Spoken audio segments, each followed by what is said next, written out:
Ang pangalan ko ay Maya Reyes at ako ay 31 taong gulang. Sa umaga ng aking kasal, umilaw ang pangalan ng aking tatay sa screen ng aking cellphone sa unang pagkakataon sa loob ng 9 na taon. Nakasabit ang aking wedding gown sa pinto ng aparador.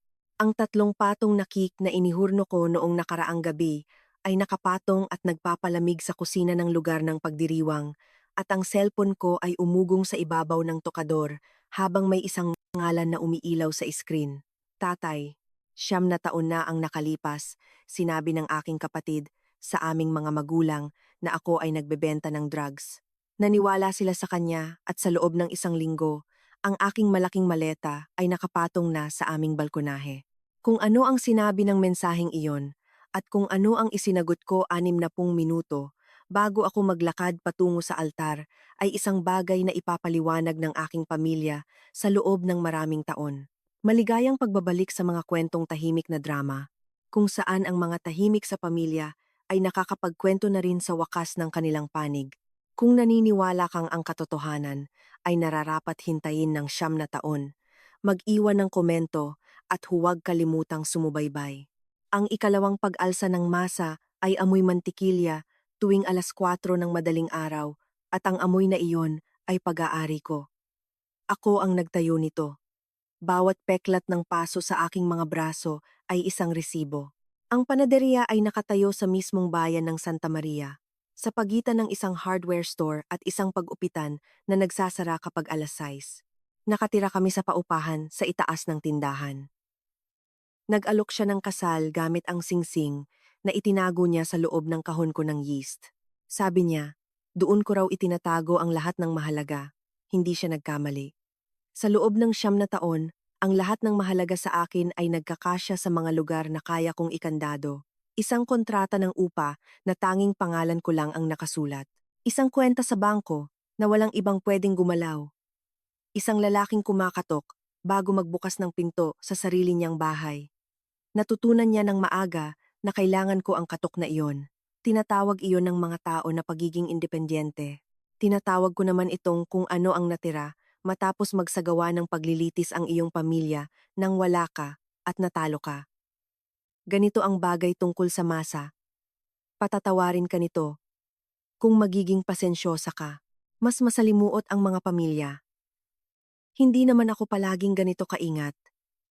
Dati akong 22 taong gulang na may 200,000 piso na salaping hawak. Mayroon akong segunda manong cellphone na depindot na puno ng mga order ng cake at isang plano na nakadikit sa loob ng pinto ng aking aparador. 9 na taon na ang nakalipas. Natutunan ko kung ano ang hitsura ng aking mga ipon sa paningin ng aking tatay. Hindi ito mukhang harina at mantikilya at isang babaeng nagtatrabaho ng 2 shift. Mukha itong isang krimen. Walang tumawag sa mga pulis. Tandaan ninyo, ang pagtawag sa pulisya ay mangangahulugan ng ebidensya at hindi kailanman naging issue ang ebidensya. Basta na lang nila inimpake ang aking bag at inilagay sa balkonahe. Ang buong pangyayari ay inabot ng mas mabilis pa kaysa sa pagluluto ng isang bandehado ng pandesal. Paano nagagawa iyon ng isang pamilya sa pinakamatahimik nilang miyembro sa loob lamang ng isang gabi? Kailangan ninyong makita ang kusina kung saan ako lumaki. Kaya, dalhin ko kayo pabalik sa San Miguel, sa isang bahay na pinatatakbo ng isang patakaran na walang sino man ang nagsasabi ng malakas.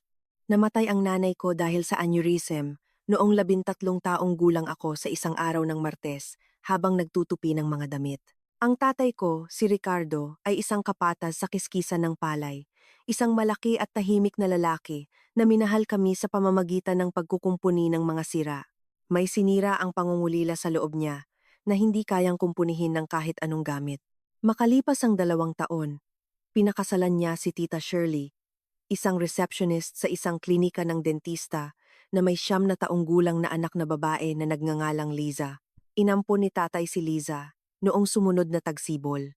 Sa bahay namin, kapag sinabing mga magulang, ang ibig sabihin ay si tatay at tita Shirley. Ganoon din ang tawag ko sa kanila. 15 taong gulang ako at mas gusto ko ng pamilya kaysa sa pagkilala. Pinatakbo ni tita Shirley ang bahay na parang isang silid-hintayan. Lahat ay naka-schedule, lahat ay kaaya-aya.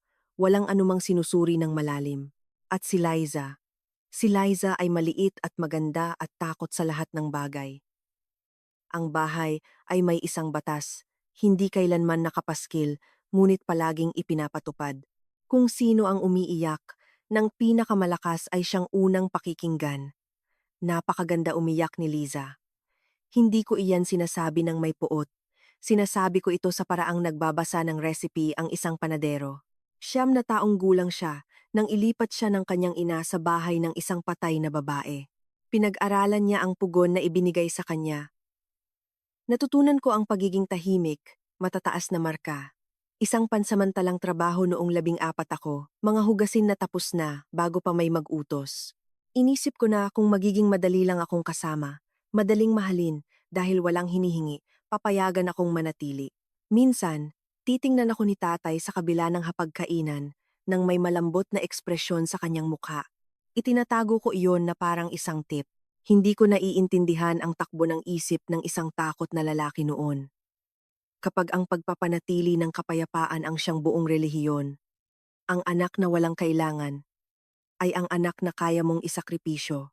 Inabot ako ng maraming taon para matutunan ang pormulang iyon. Natutunan iyon ni Liza sa isang semestre lang sa eskwela at handa na siyang ipakita ang kanyang ginawa. Nang ako ay 21 taong gulang, nanalo ako ng scholarship para sa isang programa ng paggawa ng tinapay sa kabilang probinsya.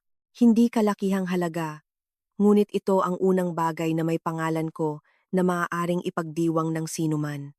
Nagplano ng hapunan si Tita Shirley dahil ang mga hapunan ang paraan niya ng pakikipagtagisan sa mga kapitbahay.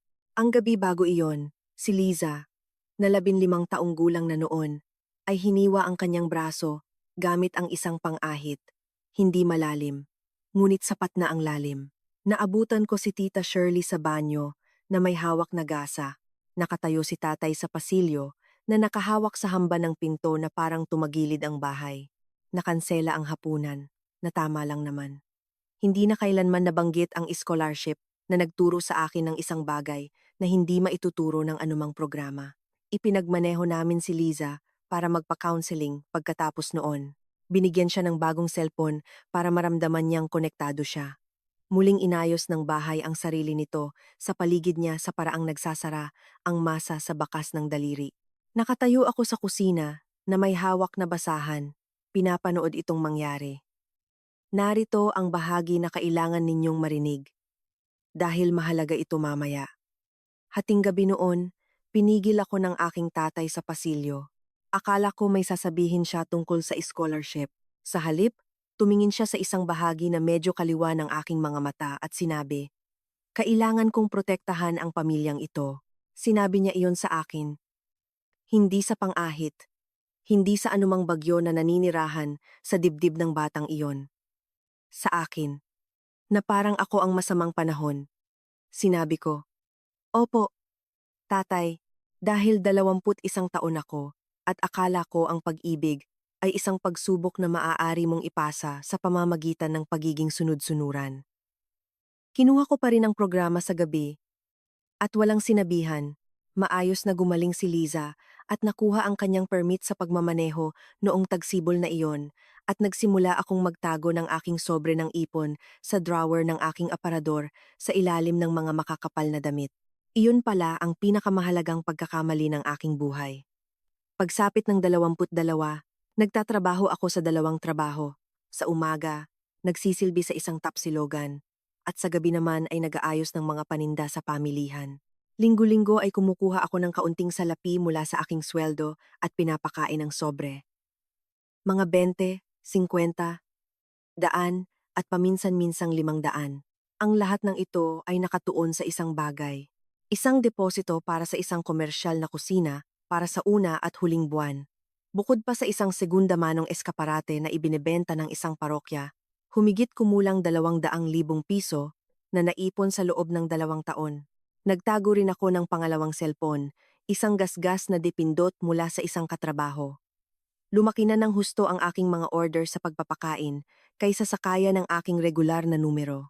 Mga cake sa kaarawan, salo-salo sa simbahan, isang malaking cake para sa kasal na nagpakain ng 200 tao. Gusto kong panatilihing hiwalay ang linyang iyon. Pakiramdam ko ay profesional iyon. Pakiramdam ko ay isa itong simula. Kung isang 22 taong gulang na mahal mo ang nagsabi sa iyo niyan, yayakapin mo siya. Bibigyan mo siya ng 2,000 piso para sa eskaparate. Tandaan ninyo iyan, dahil walang sino man sa bahay namin ang nagtanong kailanman. Isang gabi ng Setyembre, binibilang ko ang sobre sa aking kama. Nilalagyan ng goma ang mga pera. Pagkatapos ay naramdaman kong nagbago ang hangin. Nakatayo si Liza sa aking pintuan. 16 na taong gulang. Hawak ng maluwag ang kanyang cellphone. Nakatingin siya sa pera sa paraang tinitingnan ng ilang tao ang isang hapagkainan. Hala, sabi niya. Saan galing yan? Sinabi ko sa kanya ang totoo dahil nakakabagot ang katotohanan. Mga pabuya, panggabing turno, 2 taon. Ngumiti siya at sinabing ang galing naman bago naglakad palayo sa pasilyo. Bumalik ako sa pagbibilang. Gusto kong maging patas sa batang babaeng iyon sa pintuan. Hindi ko inisip na pinlano niya ang lahat ng iyon ng gabing iyon. Inisip kong inimbak niya lang ito sa isip niya sa paraang iniimbak niya ang lahat bilang materyales. Iba ang hitsura ng pera. Depende sa kung sino ang nagkukuwento tungkol dito. Sa mga kamay ko, isa itong panaderya. Sa kanyang kwento, 3 linggo ang lumipas.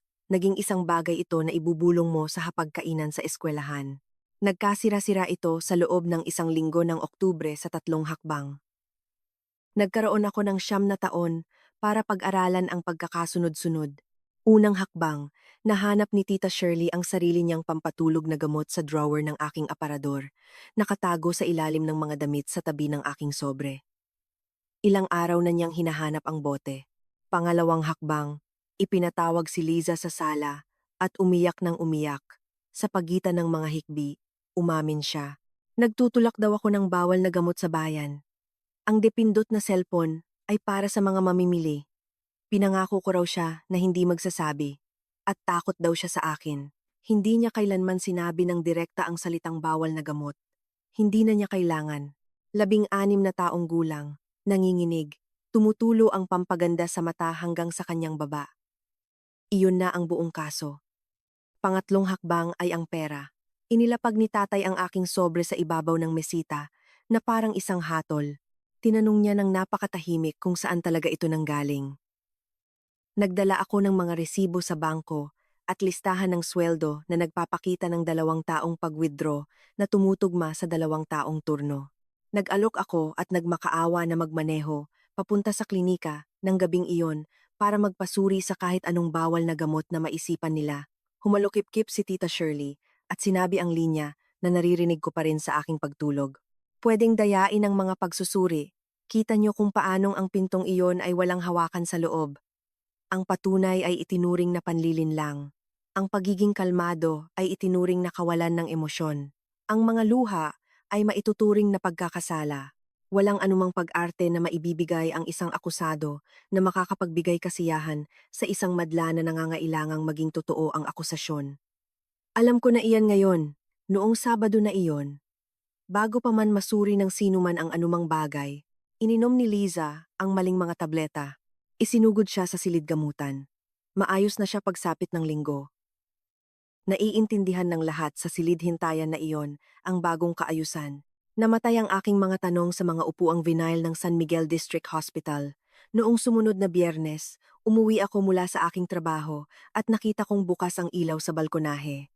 Nakatapos ang aking malaking maleta sa basahan sa pinto, nakasara at may nakatuping hoodie ko sa ibabaw. Sa totoo lang, ang nakatuping jacket ang talagang sumira sa akin. Ang pagiging maasikaso nito. Ang pagiging maayos. Mayroong nag-isip tungkol sa panahon. Binuksan ni tatay ang pinto bago ko pa man mahawakan ang seradura ng pinto. Nakatayo siya sa siwang sa paraang nakatayo ka kapag hindi na pinapayagang pumasok ang aso. Si Tita Shirley ay isang figura sa ilaw ng pasilyo sa likuran niya. Wala si Liza kahit saan. Na sarili nitong uri ng pirma. Sinabi niyang ipinagdasal nila ito. Sinabi niya na dahil napakarupok ni Liza, ay hindi nila maaaring panatilihin ito sa ilalim ng kanilang bubong. Hindi rin niya kailanman sinabi ang salitang droga. Ang salita ay gumana sa pamamagitan ng mga katahimikan. Nakiusap ako sa kanya na tingnan ako. Halos magawa niya iyon. Dumapo ang kanyang mga mata sa paligid ng aking baba. Sa kanya ito sinabi. Ang pangungusap na pinag-ensayuhan niya sa buong buhay niya. Ang pangungusap kung saan nakasalalay ang buong kwentong ito. Kailangan kong protektahan ang pamilyang ito. Sinabi ko, mula sa akin. At walang sinabi ang tatay ko kahit ano. Ito ang lalaking nagturo sa akin magbisikleta. Ang lalaking umiyak sa burol ng nanay ko hanggang sa manginig ang kanyang mga balikat. Ang lalaking nakita ko minsan na nagbuhat ng isang usa paalis sa highway. Wala. Tumagal ang katahimikan ng mga 4 na segundo. Mas matagal pa ang pag-toast ng tinapay. Kinuha ko ang bag at iniwan ang jacket. Ang ilang pride ay pagdadalamhati lamang na nakasuot ng sapatos pang trabaho. Ipinagmaneho ko ang aking lumang Vios patungo sa paradahan ng pamilihan kung saan kahit papaano ay kilala ng gwardya ang pangalan ko. Natulog ako sa likod ng sasakyan ng 3 gabi. Naligo sa banyo ng isang gasolinahan sa highway at pumasok sa parehong trabaho ng nasa oras. Ang tanging bagay na hindi pwedeng bawiin ng sinuman ay ang alam ko kung paano magtrabaho. 22 taon ako. Sasabihin ng pamilya ko na walang nagpalayas sa akin. Sasabihin nilang umalis ako. Nakaimpake na ang maleta. Nang dumating ako doon. Pero sige, umalis ako. Sa ika-4 na umaga, nagmaneho ako ng 40 minuto pakanluran patungo sa Santa Maria, isang bayan kung saan walang nakakakilala sa akin. Pakiramdam ko ay magkakaroon ako ng bagong simula. May isang kainan sa bayan na tinatawag na Tita Rosa's Eatery. Malalabo ang bintana, nakasulat kamay ang mga espesyal na putahe. Umorder ako ng pinakamurang pagkain at nagpunas ng katawan sa banyo, naghugas ng buhok sa lababo. Nang lumabas ako, isang babaeng nasa 60 taong gulang na may lapis sa likod ng kanyang tainga ang nakasandal sa counter. Pinanood niya ako sa paraang pinapanood mo ang isang kaldero kung aalpas ito. Rosa Delgado. Pinagbuhos niya ako ng kape na hindi ko inorder at nagtanong ng isang bagay. Tumatakbo mula sa problema o papunta sa trabaho. Sinabi kong trabaho, sabi ko baka masyadong mabilis. Tiningnan niya ang mga kamay ko, ang mga peklat ng paso na nagsisimula na noon pa man ang maikling mga kuko. Pagkatapos ay kinuha niya ako bilang tagahugas ng pinggan agad-agad. Mayroong bodega sa likod ng kusina na may tikluping kama na naiwan ng isang kusinero na umalis na. Pinaupahan niya ito sa akin sa halos walang halaga. Hindi niya kailanman tinanong kung ano ang nangyari, kahit minsan sa loob ng 9 na taon, na isang uri rin ng ebanghelyo. Sa unang gabi na iyon, nakahiga sa tikluping kama na amoy sibuyas at pampaputi, nangako ako sa sarili ko. Gusto kong makuha ninyo ang eksaktong mga salita dahil lahat ng ginawa ko pagkatapos ay nagmula doon. Nagdesisyon ako na hindi na ako muling titira sa kahit saan kung saan maaari akong mapatalsik sa pamamagitan ng botohan. Hindi sa isang bahay, hindi sa isang kasal, hindi sa isang trabaho, hindi sa isang kwento. Kung ako ang nagtayo nito, kung pangalan ko ang nakasulat dito, walang makakapagpatawag ng pulong ng pamilya tungkol sa buhay ko nang wala ako sa kwarto. Kung naranasan mo nang maging ikaw ang hindi nila pinaniwalaan, ang nagbigay ng patunay at binigyan ng katahimikan, sabihin mo sa akin sa mga komento kung gaano katagal bago nakita ng pamilya mo ang katotohanan. 9 taon sa kaso ko at kung ano ang nangyari nang tuluyan nilang nakita ito. Hanggang ngayon ay hindi ko makwento nang hindi pinipigil ang aking hininga. Ganito ang hitsura ng 9 taon ng pag-angat. Pinabilis na parang masa sa loob ng kahon ng pagpapaalsa. 2 taon na paghuhugas ng pinggan at paghahanda ng mga pie. Pagkatapos ay natikman ni Tita Rosa ang aking mga kalamansi bars at nilinisan ang sulok sa tabi ng kanyang kaha. Nagkamay kami sa isang hatian, sa kita. Ayaw niyang tumanggap ng upa. Sa loob ng 1 taon, may linya na sa labas ng kanyang pinto tuwing Sabado ng umaga. Ang linya ay para sa akin. Nabayaran ko na ng buo ang Vios. Kumuha ako ng paupahan na may matibay na kandado na ako mismo ang nag-install. Kumuha ako ng kurso sa kaligtasan sa pagkain at ipina-frame ang sertipiko na parang diploma ito galing Paris. Samantala, 40 minuto pa silangan, isang ibang Maya ang namumuhay ng isang ganap na ibang buhay. Sa San Miguel, ang kwento ay nanalo na sa usap-usapan. Nabalitaan ng dati kong guro sa katesismo na napariwara daw ako. Isang babaeng nakasama ko sa paghihintay dati ay nagpadala ng mensahe ng isang beses. Totoo ba? At ang sagot ko, anuman iyon, ay mukhang hindi nakaligtas sa muling pagkukuwento. Noong tagsibol na maging 25 taon ako, nakasalubong ko ang isang kapitbahay mula sa dati naming kalye. Nangyari ito sa isang palengke sa pagitan ng dalawang bayan. Naroon siya kasama ang kanyang maliit na anak na lalaki. Nang mamukhaan niya ako, ngumiti siya. Ang ngiti na ibinibigay mo sa isang asong pagalagala na hindi ka sigurado. Sa kanya inilipat ang kanyang anak sa kabilang gilid niya. Nakapatong ang isang kamay sa balikat nito, kasing kaswal ng paglipat ng linya sa kalsada. Walang nagpasariwa sa kasinungalingan sa loob ng 3 taon. Iyon ang araw na naintindihan ko ang isang bagay tungkol sa paninirang puri na hindi nila inilalagay sa mga nakakainspirasyong paskil. Hindi nito kailangan ang nagsimula nito. Maaari sanang bawiin ni Liza ang lahat sa anumang punto, at sa panahong iyon ay hindi na rin ito magiging mahalaga.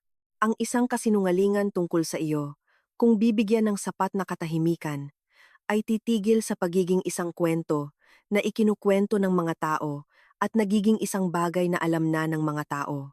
Nagmaneho ako pabalik sa Santa Maria at nagrolyo ng 4 na dosenang Spanish bread.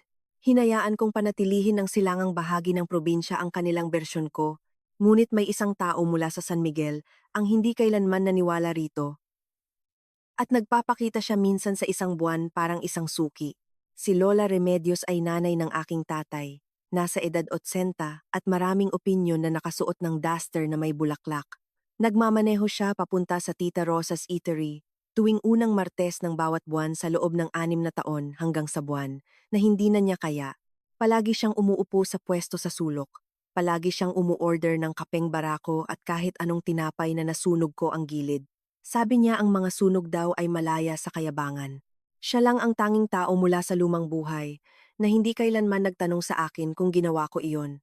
Hindi minsan, hindi kahit noong simula na, ang pagtatanong sana ay makatwiran. Sa unang Martes, 3 buwan matapos ang insidente sa balkonahe, nagpadulas siya ng isang sobre sa ibabaw ng mesa. 2,000 piso sa loob. Sabi niya, para sa eskaparate, huwag mong sabihin sa tatay mo. Hindi rin siya nakikipag-usap sa akin nang maayos sa mga araw na ito.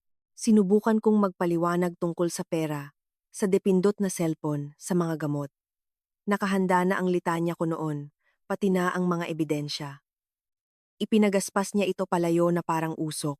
Maya, sabi niya. Siya lang ang tanging tumatawag sa akin yan. Alam ko ang hitsura ng pera kapag nakita ko, at kilala ko ang anak ko kapag takot siya. Pagkatapos ay pinahiran niya ng mantikilya ang kanyang toast na parang tapos na ang usapan dahil para sa kanya, tapos na nga. Hindi niya kailanman inaway ang mga ito sa publiko. Nasa edad 80 na siya.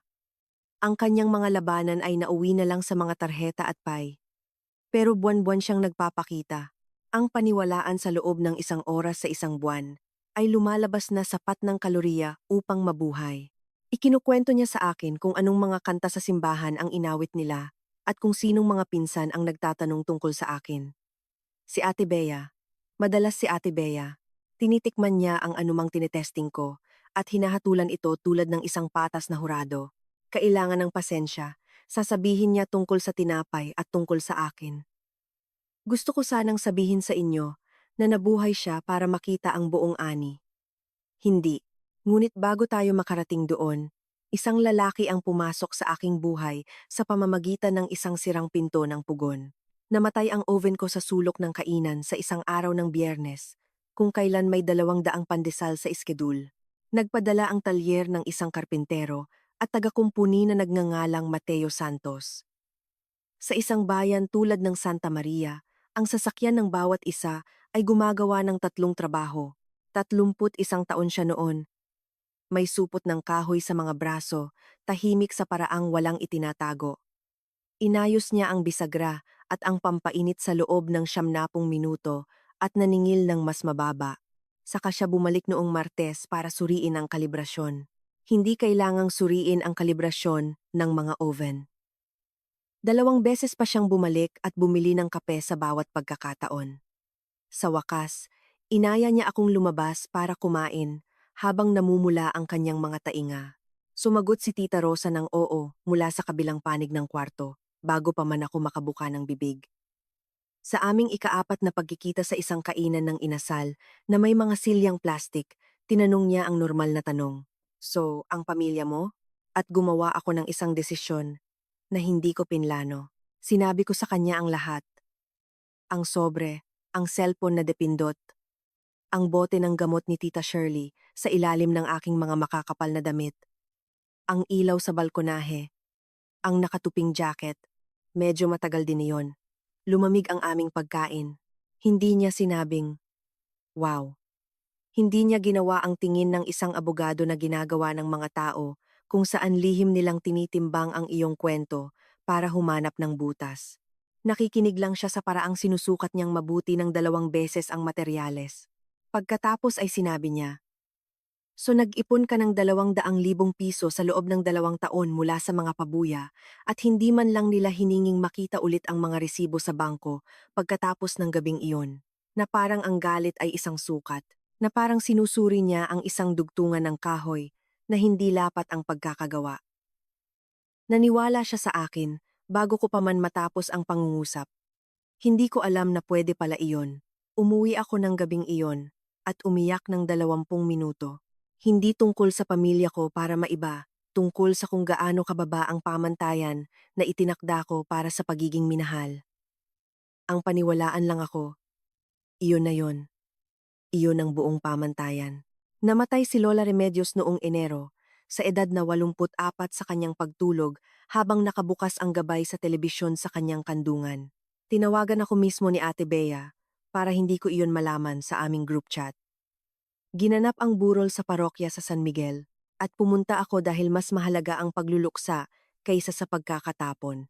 Sinalubong ako ni Tita Shirley sa pasilyo na may yakap para sa mga nanonood ngunit may bakal sa ilalim nito. Sinabi niya sa akin na mas makabubuti para sa lahat kung uupo ako sa likuran at panatilihing simple ang mga bagay-bagay. Walang eksena, ang salitang ginamit niya, na parang ako ang gumagawa ng mga eksena. Humiling ako na magbigay ng ilang salita tungkol sa babaeng bumili ng aking eskaparate. Tinanggihan iyon. Nakaprint na raw ang programa. Kaya umupo ako sa pinakahuling hilera, sa burol ng sarili kong lola, sa likod ng mga pinsang inaalagaan ko noon. Pinagmasdan ko ang mga balikat ng aking tatay, mula sa 30 talampakang layo, ang parehong mga balikat na nanginig sa burol ng aking nanay. Hindi siya kailanman lumingon. Nagbasa ng tula si Liza. 22 na siya noon at umiyak sa harap ng madla at kalahati ng simbahan ay umiyak kasama niya. Inisip kong hindi man lang siya nagpapanggap. Iyan ang nakakakilabot na bahagi. Ang lahat sa gusaling iyon ay seryoso. Pagkatapos, sa paradahan, nilagay ni Ate Bea ang isang kahon ng sapatos sa mga kamay ko, mabilis na parang pagpasa ng bola. Sa loob ay naroon ang kahon ng recipe ni Lola Remedios. Daan-daang tarhetang papel na nakasulat sa kanyang pakurbang sulat kamay, may mga mantsa ng sarsa, ang buong kahon, at isang sobre na may nakasulat na Maya. Maikli lang ang sulat sa loob at ibibigay ko ito sa inyo ng eksakto dahil ito ang pundasyon. Ang katotohanan ay hindi kailangan ng madla, kailangan lang nito ng panahon. Naupo ako sa loob ng aking sasakyan hanggang sa maubos ang mga tao sa labas. Hawak ko ang isang karton na kahon na kahit papaano ay ang buong pamana na para sa akin. Pagkatapos ay nagmaneho ako pakanluran pabalik sa harina at sa matibay na kandado. Nagsimula akong magplano ng isang bagay na kasama ang kanyang mga tarheta. Nagbukas ang pangalawang Alsa Bake Shop, 18 buwan ang lumipas sa pwesto sa tabi ng kay Tita Rosa. Kinailangan nito ang isang maliit na pautang mula sa programa para sa maliliit na negosyo ng probinsya at ang aking eskaparate. Nakangiti ang mga panadero sa pangalan. Ang pangalawang alsa ay ang nangyayari pagkatapos masuntok pababa ang masa. Pinutol ni Tita Rosa ang laso gamit ang gunting sa kusina. Naglagay kami ng pinto sa pagitan ng 2 tindahan para magkita ang kanyang kape at ang aking mga matatamis na rolyo ng kanila. Naubos ang benta sa unang araw pagsapit ng 11:00. Umiyak ako sa loob ng malaking palamigan ng 4 na minuto at lumabas ng nakangiti.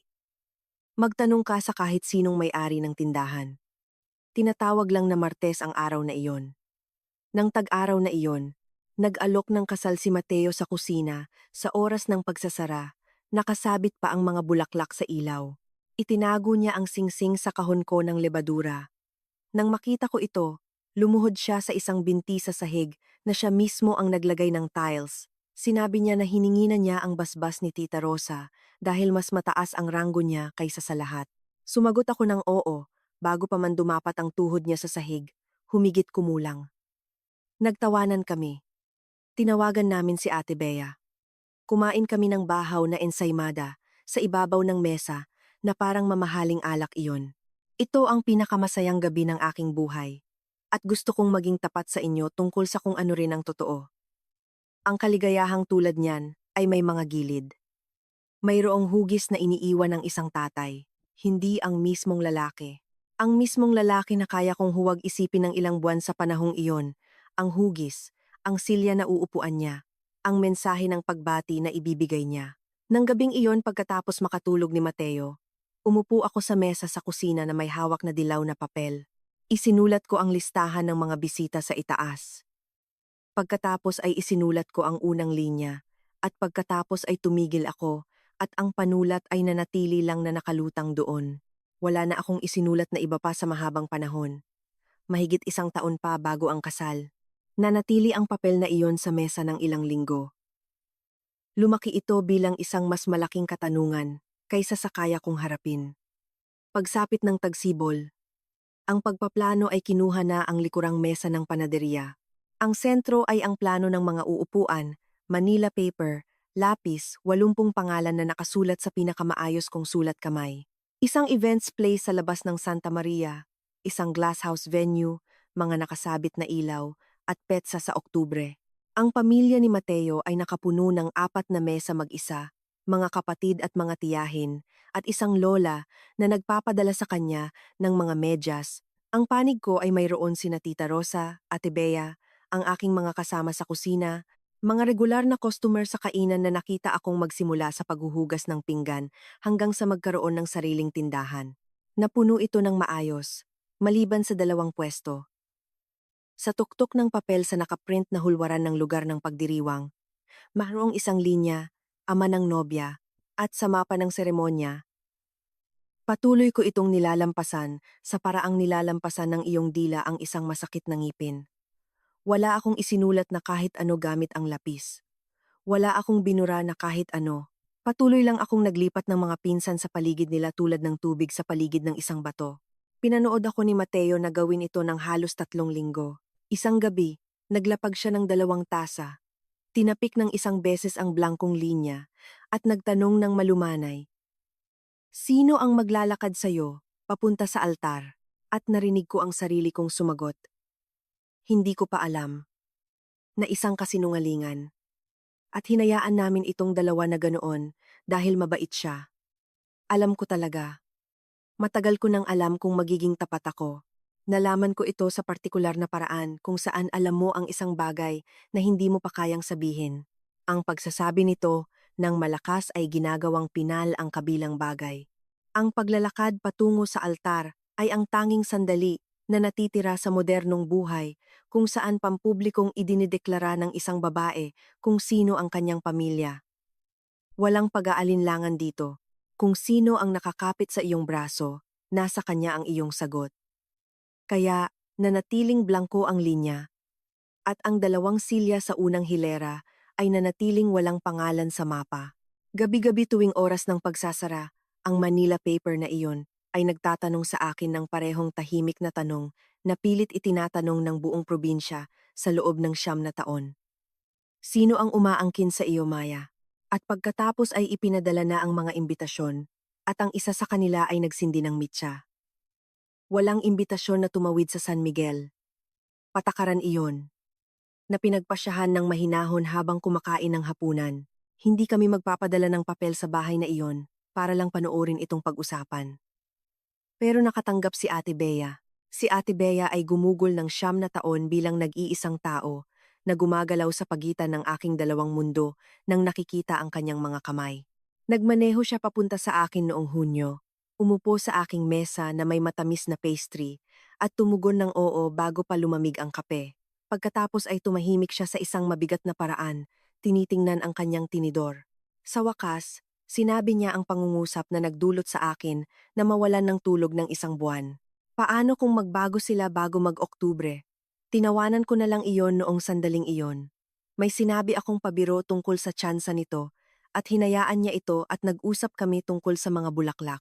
Pero ng gabing iyon, nakahiga akong gising sa tabi ni Mateo habang ginagawa ang bagay na pinigilan ko na ang sarili ko na gawin.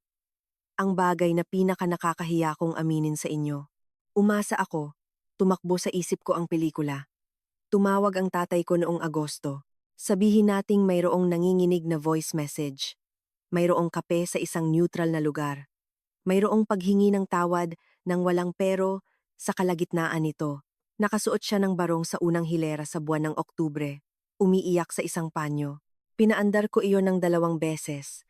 Pagkatapos ay pinilit ko ang sarili kong bumangon at uminom ng tubig sa madilim na kusina hanggang sa tumigil ito. Ang pag-asa para sa mga taong katulad ko ay hindi isang regalo. Isa itong buwis. 9 na taong record ang nagsasabing hindi sila nagbago. Nagre-decorate sila. Paminsan-minsan, may kailangan ang bahay mula sa akin. Isang pagpapakita ng pangguguilt trip tuwing Pasko. Isang mensahe na ang pamilya ay pamilya mula sa isang tiyahin. Ngunit walang sino man ang kailanman nakapagsabi ng kaisa-isang pangungusap na maaaring may bayad na kapalit para sa kanila. Sinabi ko sa sarili ko na ang tanong ni Ate Bea ay sadyang kabaitan niya lang na nagsasalita. Bumalik ako sa pagtulog at gusto ko sanang maitala ang eksaktong oras para sa record. Nang sa wakas ay tumunog ang cellphone sa pagtatapos ng Hulyo, hindi iyon ang aking tatay at hindi iyon isang paghingi ng tawad. Si Ate Bea iyon noong isang gabi ng Linggo at ang boses niya ay basag bago pa man siya makatapos ng hello. Nangyari na. Sinabi niya na sa wakas ay nangyari na. Noong Hunyo, nahuli si Liza dahil sa pagmamaneho nang lasing sa labas ng isang bar sa San Miguel. 25 taon na siya ngayon, nagtatrabaho bilang manicurista, nalulunod sa utang sa credit card. Pagkaraan ng 2 linggo, nahuli siya ni Tita Shirley na kumukuha ng cash sa kanyang pitaka. Ipinatawag ng bahay ang isa sa kanilang mga sikat na pag-uusap ng pamilya, ang uri na dati akong paksa. Nandoon si Ate Bea. Ipinagmaneho niya ang kanyang nanay, at sa kalagitnaan nito, nang makorner tungkol sa pera, nasira na lang si Liza, hindi ang ensayado niyang pagkasira, kundi ang totoo. At lumabas ito sa hapagkainan sa harap ni tatay at Tita Shirley at Ate Bea at sa Diyos. Ang mga pampatulog na gamot na itinanim niya sa aking drawer. Ang kwento na inimbento niya sa loob ng isang hapon at ipinakain sa kanila ng linya-linya. Ang cellphone na depindot na palaging para lamang sa mga kike para sa kaarawan. 16 na taon daw siya at takot na takot sa pera. Sabi niya, takot daw siyang aalis ako. Takot daw siyang tatagilid na naman ang bahay. At ang kasinungalingan ay nag-iba ng napakaayos. Napakabilis kaya wala na kailanmang ligtas na sandali upang bawiin ito. 9 na taon ng aking buhay. Inamin sa loob ng wala pang 1 oras. Nakatayo ako sa madilim kong panaderiya. Hawak ang cellphone ng parehong kamay ko. Hinintay ko ang bahagi kung saan may nagmamaneho papuntang Santa Maria. Tumahimik si Ate Bea ng husto, kaya naririnig ko ang kanyang paghinga. Sinabi niya na nangyari iyon noong 1 buwan pa. Wala silang pinagsabihan. Sinabi nilang inaayos nila ito bilang isang pamilya. 1 buwan.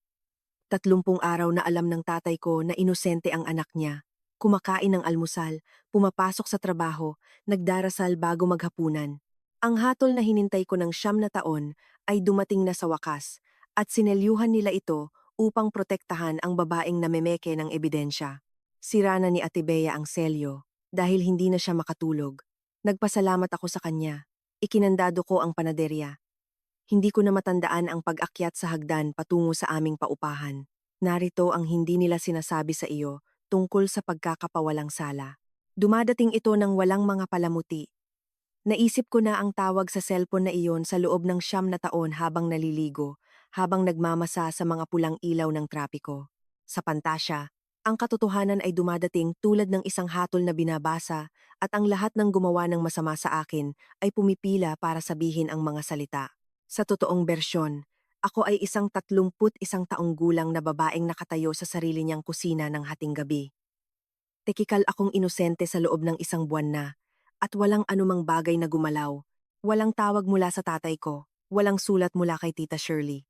Ang kasinungalingan ay tahimik na iniretiro, tulad ng isang depektibong produkto na walang abiso ng pagbawi na ipinadala sa lahat ng mga taong patuloy na gumagamit nito.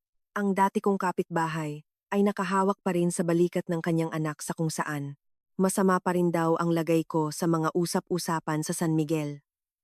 Nang linggong iyon, nagbalangkas ako ng mensahe sa aking tatay ng marahil 10 magkakaibang beses. Direktang sinabi ng isang mensahe, naniwala siya sa babaeng iyon sa loob ng isang gabi, at inabot siya ng 9 na taon bago maniwala sa akin. Nakalutang ang hinlalaki ko sa pindutan hanggang sa dumilim ang screen. Binura ko ito, hindi dahil sa awa, kundi dahil sa pagtitipid.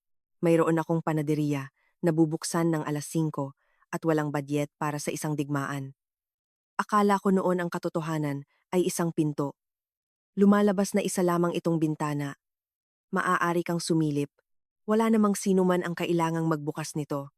Naabutan ako ni Mateo ng 2:00 ng madaling araw na nagpupunas ng mga mesa na malinis na. Wala siyang sinabing matalino o nakakapagpagaling. Kumuha lang siya ng basahan. Nagpunas kami ng malinis na mesa ng magkasama sa dilim. Iyan na marahil ang pinakamalapit sa kahulugan ng kasal na inaasahan kong makuha. Samantala, doon sa San Miguel, ang aking 1 buwan ng pagiging inosente ay nagsimula ng tumagas palabas ng mga pader ng bahay na iyon. At ang tugon ng pamilya ay hindi isang paghingi ng tawad. Palagi mong malalaman kapag nakakaramdam ng banta ang isang sistema ng pamilya dahil tumitigil ito sa pagtatalo sa mga katotohanan at nagsisimulang mamigay ng konsensya. Agosto ang buwan ng kampanya. Isang tiyahin na hindi ko narinig mula ng 5 taon ang nagpadala ng mensahe. Ang pamilya ay pamilya, iha, na may maliit na larawan na nagdarasal, na parang ang pangungusap na iyon ay nakapagbayad kailanman ng isa sa aking mga bayarin sa kuryente. Ang isa naman ay sumulat na ang kasal daw ay ang Diyos na nagbibigay sa lahat ng pagkakataon para maghilom. Isang magandang kaisipan na magkaroon tungkol sa kasal ng ibang tao. Nakaratang na ang balita tungkol sa petsa ng Oktubre. Ang maliliit na bayan ay may mahuhusay na daluyan ng usap-usapan at walang humiling na maimbitahan. Eksakto. Hiniling nila sa akin na mas maging mapag-unawa. Nagpadala ng aktwal na sulat si Tita Shirley. Asul na papel sulat, magandang sulat kamay. 3 talata tungkol kay Liza, sa kanyang pagsisisi, sa kanyang karupukan, sa kanyang pagbuti, sa pagiging maselan ng kanyang paggaling. Para sa akin, isang linya sa ibaba, tulad ng isang tip. Sana, makahanap ka ng pagpapatawad sa iyong puso. Ang pagpapatawad sa balarila na iyon ay nangangahulugan ng katahimikan na may nakatali na laso. Walang ipinadala ang tatay ko. Ngunit 2 beses ng buwan na iyon, nakita ni Tita Rosa ang kanyang pickup na mabagal na dumadaan sa tapat ng panaderiya, malapit sa oras ng pagsasara. Minsan itong huminto sa tapat ng kalsada habang umaandar ang makina ng sapat na katagal para magsimula siyang maglakad patungo sa pinto. Pagkatapos ay umalis din ito. 58 taong gulang na siya. 100 talampakan ang layo sa kanyang anak. Ang salamin ng sasakyan ay halos kasing lawak ng isang bangin. Kailangan kong protektahan ang pamilyang ito. Sinabi niya sa akin minsan na ginagawa pa rin niya ito. Hindi lang talaga ako kasali doon. Heto ang tanong ko sa inyo, at maging matapat kayo sa mga komento. Isang paghingi ng tawad na dumating ng 9 na taon na huli. 1 oras bago ang iyong kasal. Ito ba ay katapangan? O ito ba ay kaginhawaan lamang? Pigilan niyo ang inyong sagot dahil ang isinulat ng aking tatay noong umagang iyon ng Oktubre ay nagtulak sa aking kwestiyunin ang sarili kong pananaw. Noong unang Martes ng Setyembre, nagkahon ako ng mga kalamansi bar. Ang parehong recipe na unang natikman ni Tita Rosa lahat ng mga taon na iyon. Dinala ko ito sa pintong nagdudugtong sa amin ng 6:00 ng umaga bago pa man magbukas ang alinmang tindahan. Nagbabalot ng mga kubyerto si Tita Rosa. Nakita niya ang kahon at ang hitsura ng aking mukha at sinabi, "Naku po, umupo ka." Umupo ako, kung saan dati umuupo si Lola Remedios. Nakasulat na ako ng buong talumpati at naglaho ito ng magtama ang mga paningin namin. Ang lumabas ay ang pinakapundasyong bahagi lamang. Binigyan mo ako ng trabaho nang ang sarili kong tatay ay hindi man lang ako mabigyan ng tawag. Pinaupahan mo sa akin ang isang kwarto at hindi kailanman nagtanong ng isang katanungang hindi ko kayang sagutin. Ihahatid mo ba ako sa altar? Ibinaba ni Tita Rosa ang mga kubyertos. Pinunasan niya ang kanyang mga kamay sa kanyang apron ng isang beses, 2 beses, pangatlong beses, kahit patuyong-tuyo naman ang mga ito. Tumingin siya sa bintana patungo sa kalsada sandali. "Iha," sabi niya, "7 na taon ko nang pinag-eensayuhan ang paglakad ko." Pagkatapos ay pareho kaming naiyak ng husto sa ibabaw ng mga kalamansi bar. Dalawang nasa hustong gulang na negosyanteng babae na umiiyak sa isang saradong kainan. Agad niyang sinimulang planuhin ang kanyang isusuot na may seryosong tono ng isang mahalagang pagtitipon. Nang gabing iyon, kinuha ko ang lapis at pinunan ang blankong linya sa Manila paper. Ama ng nobya, Rosa Delgado. Tinitigan ko ito ng matagal. Intindihin ninyo kung ano ang ibig sabihin ng linya ng lapis na iyon. Hindi ito pananda lamang, at hindi ito mensahe sa sino man sa San Miguel, at hindi ito paghihiganti. Ito ay isang sagot. At ang mga sagot na tulad nito ay walang nakalakip na paraang mabawi. Hindi mo maaaring ibigay sa isang babae ang karangalang iyon, at pagkatapos ay bawiin dahil may dumating na alok na mas mabuti na ang huli kaysa sa wala. May nakaupo na sa silya ngayon. Anuman ang sunod na gawin ng aking tatay, gagawin niya ito sa isang pinto na nakasara na. Dapat kong sabihin sa inyo kung ano ang napagpasyahan kong hindi gawin dahil palaging nagtatanong ang mga tao. Tumawag si Ate Bea noong Setyembre, halos nanginginig sa katarungan. Gusto niyang sabihin sa lahat, sa mga tiyahin, sa mga pinsan, sa buong daluyan ng tsismis ng probinsya. Mayroon siyang mga petsa at detalye. Nasa loob siya ng kwarto para sa pag-amin.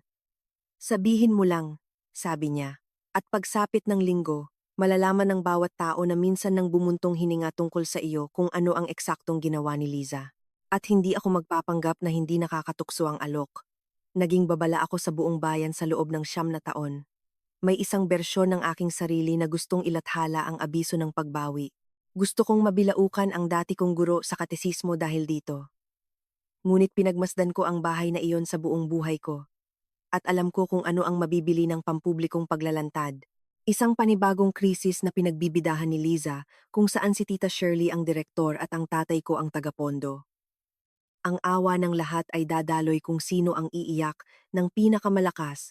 Gagamitin ko ang panahon ng aking kasal bilang isang taga-usig at tuluyan na akong makukuha pabalik ng bahay na iyon.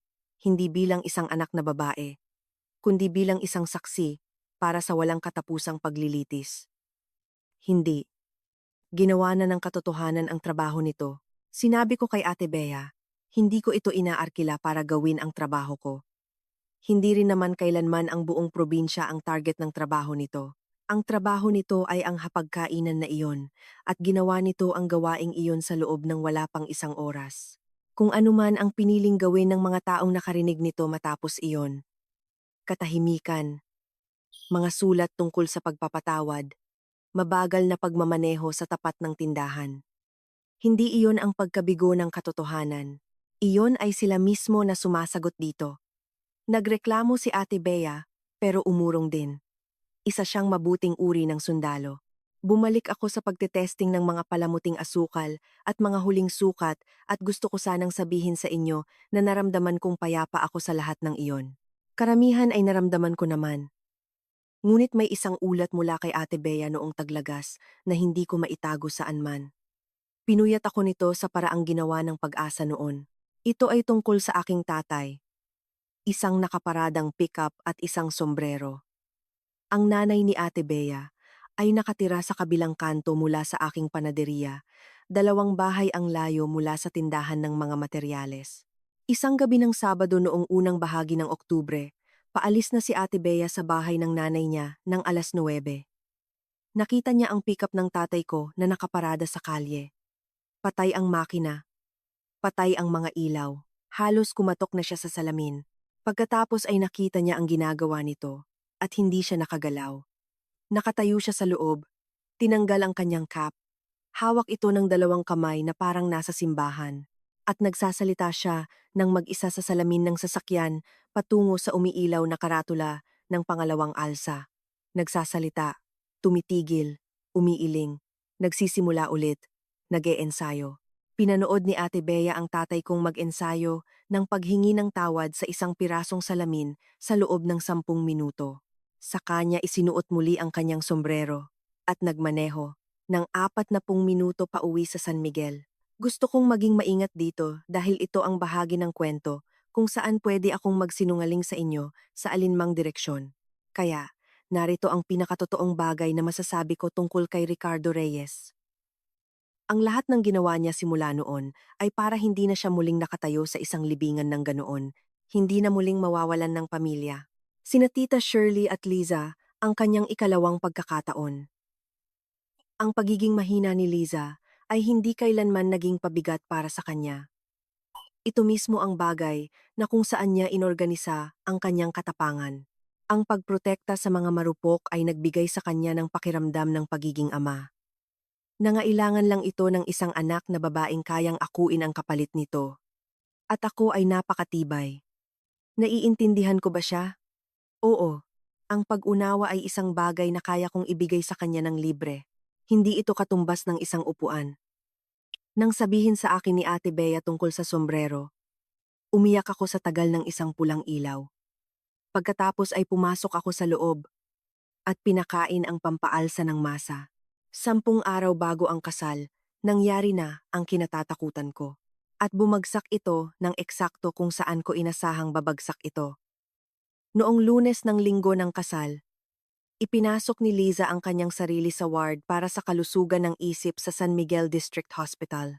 Gusto kong sabihin ang bahaging ito ng diretsyo, nang hindi nakataas ang kilay. Totoo ito. Mga schedule, sa korte, utang, ang itinatagong lihim ng pamilya na tumatagas na. Kung tutuusin, ang babaeng ito ay nalulunod at umabot siya sa isang totoong salbabida sa halip na isang gawa-gawa lamang marahil sa unang pagkakataon sa kanyang buhay. Tunay akong umaasa na ito na ang simula ng lahat para sa kanya at parehong totoo ang mga ito. Ang tiempo niya ay sumabog sa kalagitnaan ng aking linggo na parang pinuntirya dahil noong Martes ng umaga, tumunog ang aking telepono na may numerong mula sa San Miguel at sa unang pagkakataon sa loob ng 9 na taon, narinig ko ang boses ni Tita Shirley. Walang hello, walang pagbati. Sinabi niya na nasa ospital si Liza at naghahanap ng pamilya. Sinabi niya na ang matinding tensyon daw ay nagpatong-patong na sa bata mula sa lahat ng direksyon. Isang parira lang gumagawa ng napakaraming pagtatakip. Sa kanya binitawan ang pangungusap na sadyang tinawagan niya ng 10 numero para iparating. Kung may mangyari sa kanya habang nagdiriwang kayo, konsensya mo yan. Nandyan na. Ang pinakalumang kasangkapan sa aparador, ang nakakansela ng hapunan para sa scholarship 9 na taon na ang nakakaraan. Kung sino ang nasisira ng pinakamalakas, ay siyang nagmamay-ari kung sino man ang nakatayo. Inilayo ko ang telepono mula sa aking tainga at itinapat ito sa aking apron. Bumilang ako hanggang 4. Mabagal. Sa paraan kung paano ka bumibilang kapag hindi pa handa ang masa. At ganoon ka rin. Pagkatapos ay ibinalik ko ito sa aking tainga at sumagot ng mahinahon. Sinabi ko na umaasa akong makukuha ni Liza ang lahat ng tulong na kailangan niya. Pwedeng ibigay ni Ate Bea ang address ng ospital para sa mga bulaklak at may cake pa akong nasa oven na totoo naman. Sarili ko itong wedding cake. Nagsasalita pa si Tita Shirley nang magpaalam ako. Nakatayo ako sa tahimik kong kusina at naunawaan ko na ang linggo na iyon ay hindi na magiging tahimik pa. Ang gabi bago ang kasal, naghurno ako. Sabi sa tradisyon hindi raw dapat gawin ng nobya ang sarili niyang cake. Ang tradisyon ay hindi pa nakikilala ang aking pamilya o ang aking mga gastos. Bukod pa rito, Hindi ko hahayaang ibang kamay ang gumawa nito. Kinuha ko ang kahon ng recipe ni Lola Remedios at hinugot ang tarhetang papel na pinili ko pa ilang buwan na ang nakakaraan. Ang kanyang klasikong chiffon cake ang ginagawa niya para sa bawat binyag at sa pagtatapos sa loob ng 50 taon. Ang papel ay sobrang luma na, kaya naging kulay abo na ang tinta. 3 patong, vanilla bean, palamuting asukal, na may pandesal na niluluto. Ang note niya ay nakadikit sa refrigerator kung saan ito naroon simula pa noong Enero ng burol. Habang hinuhurno ang mga patong, binasa ko ito ulit. Sa paraang hinahawakan mo ang hamba ng pinto bago lumabas. Ang katotohanan ay hindi kailangan ng madla. Kailangan lang nito ng panahon. Amoy lahat ng magagandang bagay na nangyari sa akin ang kusina. Pumasok si Mateo ng 10:00 mula sa kanyang huling gawain sa lugar ng pagdiriwang at nagnakaw ng icing sa batidor. Sumandal siya sa mesa ko. Pinapanood akong ilagay ang palamuti sa ibaba. Wala sa amin ang nagsalita ng kung anuman ng matagal. Nagkakaintindihan ang supot ng kahoy at asukal. Pagkatapos ay sinabi niya, "Anuman ang dalhin ng bukas, nanalo na tayo. Hindi ito pampalakas loob, kundi isang pagsusuri sa natamo." Binuhat niya ang mga patong ng cake papunta sa pickup na parang mga batang natutulog. Nagmaneho kami papunta sa palamigan ng venue at umuwi. Nakatulog siya sa loob ng 4 na minuto. Tulad ng mga lalaking may malinis na konsensya. Nakahiga lang ako doon ng matagal habang nakikinig sa pagpatak ng oras sa bahay. Ang trahe de boda ko ay nakasabit sa pinto ng aparador sa loob ng bag nito. Nakatayo ang mga sapatos ko sa tabi ng pader. Ang cellphone ko ay nakapatong sa charger sa tabi ng kama, madilim ang screen, perpektong inosente. Tiningnan ko ito sa paraang tumitingin ka sa isang oven na hindi ka sigurado kung naisara mo na ba. Bukas ng umaga, habang inaayos ang buhok ko, gagawa ito ng tunog. Ang umaga ay lahat ng ipinapangako ng Oktubre sa mga tarheta. Malamig at gintong sikat ng araw, magagandang dahon, ang mga anak ni Ate Bea na patakbong umaakyat at bumababa sa hagdan ng farm venue habang nakamedyas. Mayroong silid-ayusan sa halamanan na may malaking salamin at hindi masarap na kape. Pagsapit ng 8:00, napuno ito ng mga ipit sa buhok at mga steamer sa damit at listahan ng mga kanta ng kung sino man. Dumating si Tita Rosa, dala ang kanyang damit na nakataas na parang watawat. Nakalahating nakatali ang aking buhok. Suot ko na ang hikaw ng aking nanay. May naghahanap sa ikalawang sapatos ng abay na batang babae. Normal at sagradong kaguluhan. Nasa kalagitnaan ako nito, tinatawanan ng isang bagay nang humina ang ingay sa kwarto ng isang segundo tulad ng ginagawa ng mga kwarto.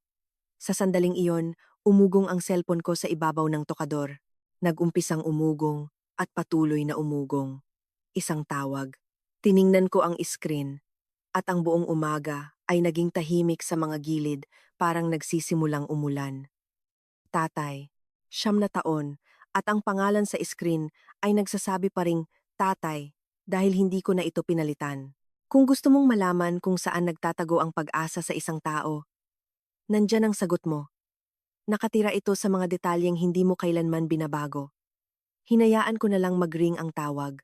Naging maingat ang kilos ng kwarto sa paligid ko. Nakapatong ang kamay ni Ate Bea sa kanyang dibdib. Pagkatapos ay nagbigay ng isang mas mahinang pag-ugong ang cellphone. Hindi mensaheng boses.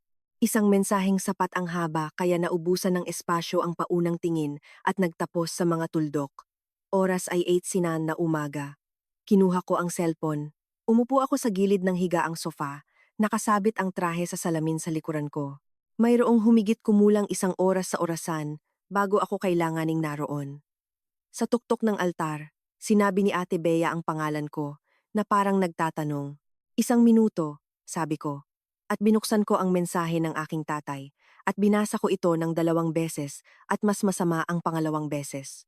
Narito ang nakasulat, ang buo. Nang eksakto kung paano ito nanatili sa aking cellphone hanggang ngayon. Sinabi na ni Liza sa amin ang lahat. Alam kong 9 na taon na akong huli. Nasa ospital siya at hinahanap kanya, Maya. Ako ay humihingi para sa sarili ko. Hayaan mong magkaroon tayo ng sayaw ng mag-ama. Bigyan mo ako ng pagkakataon na hindi ko ibinigay sa iyo. Binasa ko ang mensaheng iyon at nagkapira-piraso ang 9 na taon sa mga kamay ko. Ang lahat ng tinipid ko mula noong 22 taong gulang ako ay naroon, pag-amin. Ang salitang lahat sa wakas ay gumagawa ng trabahong pinagmamakaawa kong gawin nito. Ang pangalan kong isinulat mismo ng kanyang mga hinlalaki. Isang paghingi ng tawad nang walang pero sa kalagitnaan nito.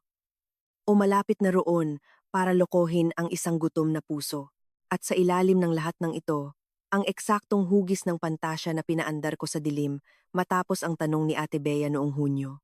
Ang kulay abong suit, ang unang hilera, ang panyo, dumarating ng buo, totoo, inialok isang oras, at kaunti na lang bago ang altar.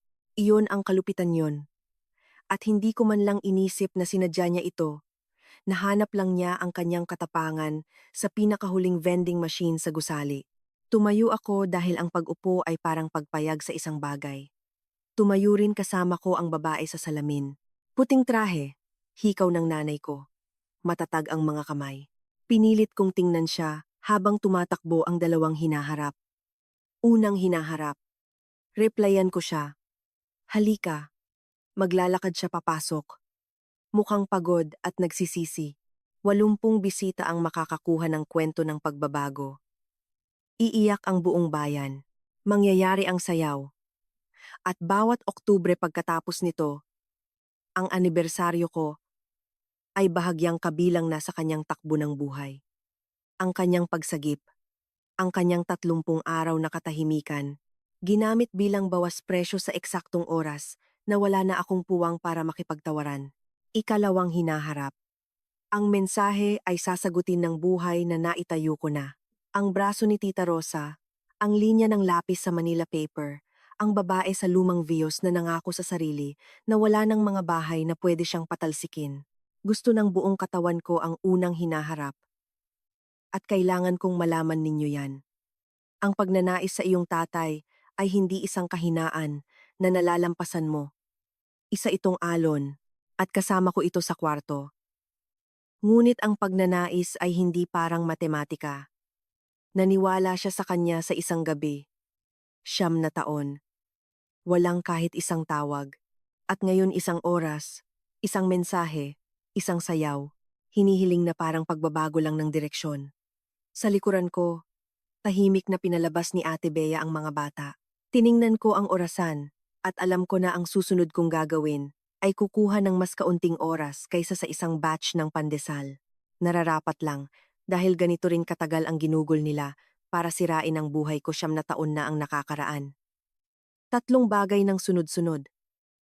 Una, sinagot ko ang aking tatay. Tinip ko ito ng nakatayo. Matatag ang mga hinlalaki. Walang pag-aalinlangan ngayon. Ang pangungusap ay nagpapaalsa. Mula pa noong hating gabing iyon sa Hulyo at lumabas ito ng buong buo. Naniwala ka sa kanya sa loob ng isang gabi. Inabot ka ng 9 taon para maniwala sa akin. May kasayaw na ako. Binasa ko ito ng isang beses at pinindot ang send at naramdaman kong pinigilan ng sahig ang paligid at walang nakakita sa akin na ginawa ito at hindi niya kailanman nalaman. Nagbukas ako ng mensahe sa isang numero na itinago ko sa loob ng 9 taon at hindi kailanman ginamit. Sumulat ako sa aking kapatid sa kanyang kama sa ospital. Sana gumaling ka, hindi para sa kanila, para sa iyo. Dahil kung may naituro man sa akin ang bahay na iyon, ito ay kung gaano kadali ang paggaling ay magiging isang pagtatanghal para sa isang madla. Kung ang isang linya mula sa akin makakapagpagaling sa kanya kaysa sa kanila. Sulit na rin ang bayad nito. Anuman ang sinira ni Liza, at sinira niya ang 9 taon ng aking nag-iisang buhay, siya rin ang unang biktima ng sistema ng bahay na iyon. Binayaran lang siya sa isang pera na hindi kailanman inialok sa akin. Ipinadala. Pangatlo, pinatay ko ng tuluyan ang cellphone. Iyong nakakatuwang maliit na panginginig ng pagpatay nito. At inilagay ito sa kamay ni Ate Bea. Bukas na lang, sabi ko. At tumango siya na parang isang sarhento na kumukuha ng kustudiya sa isang mapanganib na bagay. At pagkatapos ay wala na akong dapat pagdesisyonan pa. Doon na iprinesenta ng kapalit ang bill nito, ng sabay-sabay. Nakatayo sa kwarto ng halamanan na nakasuot ng puting trahe dahil ang pagpapadala ng mensaheng iyon ay nangangahulugan na. Ang lalaki sa kulay abong suit, ay hindi na kailanman darating. Hindi huli, hindi balang araw, hindi kailanman.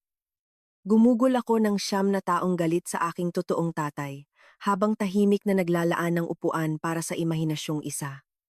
Nang umagang iyon, inilibing ko ang imahinasyong isa nang walang burol sa loob ng halos 1 minuto, walang luha dahil nagmamadali. Sa dulo ng pasilyo, may tumutugtog ng biolin at tinatawag ni Tita Rosa ang pangalan ko at oras na. At gusto kong makita ninyo kung ano ang naghihintay sa akin sa dulo ng altar sa halip. Nakasara ang mga pinto ng kamalig at sa likod nito ay naririnig ko ang kaluskos ng 80 silya at isang biolin. Nakatayo si Tita Rosa sa tabi ko na nakasuot ng madilim na asul. Nakataas ang kulay abong buhok, mas kinakabahan kaysa sa akin. Nakasulat ang mga talaan ng paglalakad niya sa palad niya na parang talumpati. Tiningnan niya ako minsan, mula ulo hanggang paa, at sinabing, "Siguradong napakayabang ng lola mo ngayon, nasaan man siya." Ang pangungusap na iyon ay halos nagpatulo ng pampaganda ko bago pa man gumalaw ang mga pinto. Pagkatapos ay bumukas ito.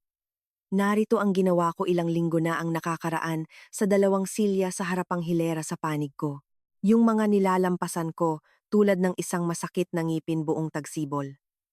Hindi sila walang laman at hindi sila inalis. Sa unang silya nakaupo si Lola Remedios sa loob ng isang pilak na kwadro. Ang litrato mula sa kanyang 80 kaarawan na nakatawa habang nakasandig ng husto ang ulo. Sa ikalawa naman ay nakapatong ang kanyang kahon ng recipe, ang lumang tarheta para sa chiffon cake na nakatayo sa harap nito.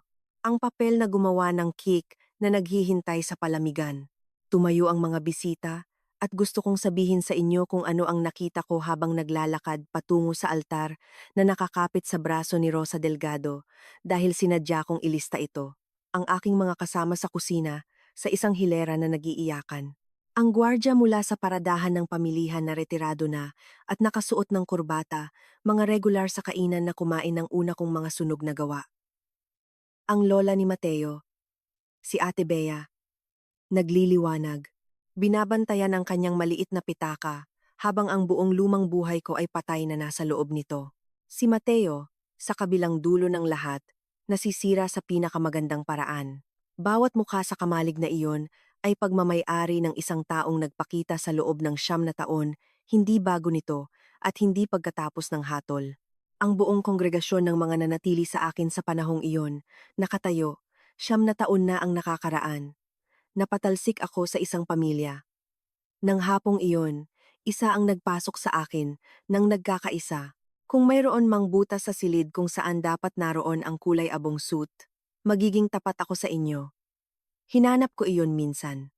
Unang hilera, ikalawang silya, kahon ng recipe. Hindi walang laman ang upuan. Matagal na itong hindi walang laman. Hindi ko lang ginawa ang plano ng mga upuan hanggang ngayon. Umiyak si Mateo sa dulo niya sa altar, nasisingilin ng mga kapatid niya sa kanya sa susunod na dekada. Ikinasal kami ng 10:00 ng umaga. Halos wala na akong matandaan sa seremonya at buong mukha na lang niya. Pagkatapos ay hapunan at ang dapit hapon na maagang bumagsak tulad ng ginagawa ng Oktubre. Nagising ang mga nakasabit na ilaw sa bubungan at ang mga unang sayaw. Sumayaw kami ni Mateo sa kantang pinagtalunan namin, nang may pagmamahal sa loob ng maraming buwan. At pagkatapos ay sinabi ng tagapagpatugtog ang mga salitang sinadya naming baguhin. Hindi sayaw ng mag-ama, kundi, ang nobya ay sasayaw ngayon kasama ang babaeng nagbigay sa kanya ng pagkakataon. Sinalubong ako ni Tita Rosa sa gitna ng sayawan at tumayo ulit ang 80 tao. Sa kalagitnaan ng hinawakan ni Ate Bea ang balikat ko nang matapos ang sayaw at itinuro ang ulo niya patungo sa mahabang bintana ng kamalig. Ang mukha niya ay isang buong talata. Sa labas kung saan hindi naabot ng mga ilaw, sa mabatong paradahan, nakaparada ang pickup ng tatay ko at sa tabi nito ay ang tatay ko. Nakatayo sa pinto ng driver na nakasuot ng kanyang magandang jacket, hawak ang sombrero ng magkabilang kamay. Ang postura sa salamin ng sasakyan, ang nag-eensayong postura. Isang oras palabas ng ospital kung saan ginugol niya ang kanyang linggo at wala ni isang hakbang papunta sa kamalig, nanonood lang sa umiilaw na bintana. Pinapanood ang kanyang anak na isayaw ang sayaw na hiningi niya kaninang umaga. Kasama ang babaeng kumita nito sa loob ng 9 na taon ng mga unang martes at mga turno sa paghuhugas ng pinggan, ang lumang ako, ang babaeng patuloy pa rin na nag-audition, ay sana lumabas patungo sa graba. Naramdaman kong nag-umpisa rin siyang lumapit. Saka ako tumayo lang sa gitna ng sarili kong kasal at sa pamamagitan ng salamin ay binigyan ko ang aking tatay ng isang maliit na pagtango. Natanggap niya ito at ibinalik niya. Isang tango, isinuot muli ang sombrero at pumasok sa truck. Nawala ang ilaw sa likod patungo sa kalsada. Iyon ang buong pag-uusap. At ito ang pinakatapat na nagkaroon kami sa loob ng 9 na taon. Pinoprotektahan pa rin niya ang kanyang pamilya para sa huling pagkakataon, nakatayo sa likod ng salamin na iyon. At ganoon din ako. Tumigil ako sa pag-audition noong gabing iyon. Hindi naging akin, kailanman ang papel na iyon, upang bawiin. Ang natitirang bahagi ng gabi ay isa lamang kasal na masasabi kong isang himala na hindi isinusulat ng mga tao sa mga ulo ng balita. Hiniwa namin ang klasikong chiffon cake ni Lola Remedios habang nakapatong ang kamay ni Mateo sa akin. Nang matikman ito ng mga unang bisita, tumayo ang isa sa mga regular sa kainan at pinalakpakan ang cake mismo. Iyan ang tamang reaksyon para sa recipe na iyon. Si Tita Rosa ang nagbigay ng kaisa-isang mensahe ng pagbati. Maikli lang, dahil hindi siya nagtitiwala sa mga mikropono. Itinaas niya ang kanyang baso at sinabi, ang pamilya ay kung sino ang dumadating ng maaga at nananatili hanggang huli. Pagkatapos ay tumingin siya sa paligid ng kamalig at idinagdag. Kaya siguro may 80 na akong anak ngayon. Umupo siya sa pinakamalakas na tawanan ng gabi. Nagsayaw si Ate Bea, kasama ang 2 anak niya ng sabay. Kinuha ng mga kasama ko sa kusina ang listahan ng kanta, pagsapit ng 10:00, at walang pumigil sa kanila. Sa isang punto, nakatayo ako sa gilid ng sayawan na may plato ng sarili kong cake. Pinapanood ang lahat, ang mga ilaw, ang ingay, ang kahon ng recipe sa silya nito, na may isang hiwa na inilagay sa harap nito na parang alay. At napansin ko na walang kumukuha ng video sa lahat ng ito. Walang ni isang nakataas na cellphone. Napakalayo ng lahat sa loob ng gabi upang idokumento ito na siyang paraan para malaman mong totoo ang isang bagay. Nananatiling madilim ang cellphone ko sa maliit na pitaka ni Ate Bea hanggang umaga. Ano man ang ipinadala ng lumang mundo magdamag ay maghihintay sa pagkakataon nito. At nang sa wakas ay buksan ko ito, naghintay nga ang gulo. Ngunit gayon din ang isang maliit na hindi inaasahang pinto. 5 buwan ang lumipas. Sa isang malamig na Sabado ng Marso, nakipagkita ako sa kapatid ko sa isang parke sa Santa Maria. Ang kanyang hiling, ang kanyang pagmamaneho. Isang sulat na humingi ng 30 minuto at nangako na walang patibong. Sinabi ko kay Mateo kung saan ako pupunta at pumunta akong mag-isa. Iba ang hitsura ni Liza. 4 na buwang malinis na noon. Nagtatrabaho sa isang pag-upitan na 2 bayan ang layo mula sa San Miguel. Nakatira kasama ang isang kasama sa kwarto. Ginagawa ang mga hindi nakakaglamorosong gawain bilang isang outpatient na hindi gumagawa para sa magagandang eksena ng pag-iyak. Nagdala siya sa akin ng kape na may nakasulat mismong order ko rito. Ibig sabihin tinanong niya si Ate Bea. Ibig sabihin ay naghanda siya. Naupo kami sa isang upuan sa tabi ng walang tubig na fountain. Kumuha siya ng aktwal na nakatuping papel para hindi niya ito kailangang isadula at humingi siya ng tawad sa tanging paraan na mahalaga. Inisa-isa ang bote ng gamot, ang hapon na inimbento niya ang kwento at kung ano ang kinatakutan niya. Ang sobre, ang cellphone na depindot, ang linggo sa silid gamutan na nagtapos sa lahat ng tanong. Iyon daw ay totoo, sabi niya. Pero alam ko kung ano ang binibili nito at hinayaan ko itong bilhin iyon. Walang mga dahilan na kalakip at walang hiling na nakatupi sa loob ng paghingi ng tawad na kung paano mo malalaman ang mga totoong pag-amin. Hindi siya humiling na pumunta sa Pasko. Wala siyang hiningi na kahit ano.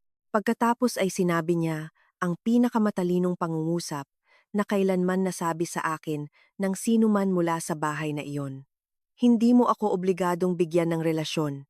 Ayaw ko lang maging isa pang tao na hindi kailanman sinabi ito sa mukha mo. Tiningnan ko ang nakababata kong kapatid, 25. Biyak-biyak ang mga kamay, 4 na buwang totoo, at ibinigay ko sa kanya ang buong katotohanan pabalik. Pinapatawad kita, at hindi na tayo babalik sa dati. Parehong totoo ang mga iyon. Tumango siya tulad ng isang taong nakatanggap ng eksakto kung ano ang binadyet niya. Natapos namin ang mga kape, na nag-uusap tungkol sa wala, ang pusa ng kanyang roommate, ang bago kong baguhang katuwang. Nagyakap kami minsan ng mabilis, at pinanood ko siyang magmaneho pasilangan. Nagpapalitan na kami ngayon ng mga tarheta sa kaarawan, isa kada taon, at iyon na ang buong relasyon. At ito ay tapat. Ang lumang bahay ay nagpapatuloy bilang ang lumang bahay. Sinasabi sa mensahe sa Pasko ni Tita Shirley. Masaya ang lahat. Dumating ang tarheta ng tatay ko sa kahon ng sulat ng panaderya noong nakaraang buwan. Ang pangalan ko na siya mismo ang nagsulat. May nakatupi sa loob. Nasa drawer ito sa ilalim ng kaha. Hindi nabuksan, hindi itinapon. May mga pinto na hindi mo pinapasukan at hindi mo rin ipinapako upang isara. Namumuhay ka lang ng maligaya sa iyong panig ng pinto. At tuwing linggo ng umaga, nagpapatakbo ngayon ng libreng klase ang pangalawang alsa. Nakasulat sa pisara, paggawa ng tinapay para sa sinumang nagsisimula ulit. Napupuno namin ang bawat silya. Narito ang itinuro sa akin ng 9 na taon, at maaari ninyong makuha ito ng libre. Maaaring isara ng paghingi ng tawad ang isang sugat, at hindi pa rin buksan muli ang isang pinto dahil ang pagpapatawad ay isang bagay na ibinibigay mo. Ngunit ang upuan sa iyong mesa ay isang bagay na pinaghihirapan ng mga tao. Iyan ang kwento ko. Isang kasinungalingan na nagkakahalaga ng 9 na taon, 2 upuan sa unang hilera, at isang sayaw na mayroon ng nakakuha. Kung ikaw ang tao na hindi pinaniwalaan ng pamilya mo, hindi kailangan ng madla ang katotohanan mo. Kailangan lang nito ng panahon. Kung natagpuan ka ng kwentong ito sa tamang sandali, mag-iwan ng komento sa ibaba, pindutin ang sumubaybay, at magkita tayo sa susunod na video.